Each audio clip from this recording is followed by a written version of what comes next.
the recitation of the Qur'an,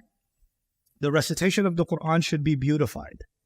And if you don't know how to recite the Qur'an with tajweed, and you don't know how to recite the Qur'an melodiously, for example, this is something you should work on for yourself.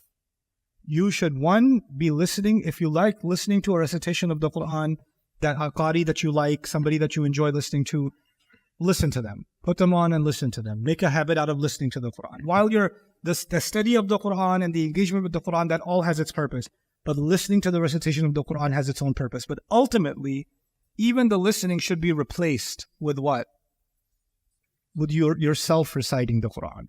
And you have to try to work on that to the point where you start enjoying reciting the Qur'an.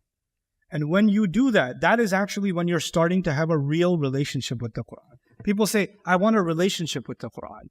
The relationship with the Qur'an is not just going to come from study. That's going to be an intellectual relationship. But a real relationship with the Qur'an, the emotional bond with the Qur'an, your heart is attached to the Qur'an, that's going to come from recitation. That's not going to come from tafsir study. That's not going to come from listening to lectures. That's another department. It's two different departments, and that deserves its own attention. I can tell you, the study of the Qur'an, when these weeks, when I'm teaching Qur'an week, I'm all up in Qur'an study, right? And the moment this week is done, I'm not studying any Qur'an. I'm just reciting. Just reciting. Because what I see in myself is, if you focus too much on the mind, then the heart starts to suffer. And then you have to replenish that with the heart. And the recitation actually helps the heart. It calms me. It gives me peace. It makes me feel connected to Allah subhanahu wa ta'ala, make me feel connected to the Qur'an. And then when I recite it, then it makes me more curious, and it brings me back to what?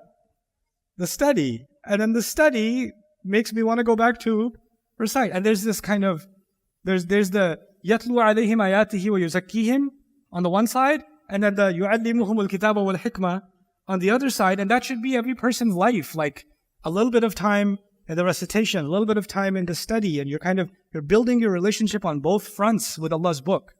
And don't underestimate the value of one or the other.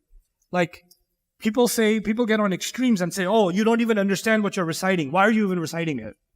Or why should I even go pray? I don't even understand what's being said. Isn't it more important that I just read the translation? That's cool for here. But the recitation, exact words given by Allah, that's good for what? For here. That's for the qalb. So those are two separate things that we have to work on simultaneously. The advantage that the Arabs had, the first Ummiyin had, was when they heard the Qur'an, they were understanding it at the same time. So their recitation and their thinking about it was happening simultaneously. Now the rest of us are not Arabs, so until we learn Arabic, we got to separate those two projects. Evolve ourselves until the time where those two projects can work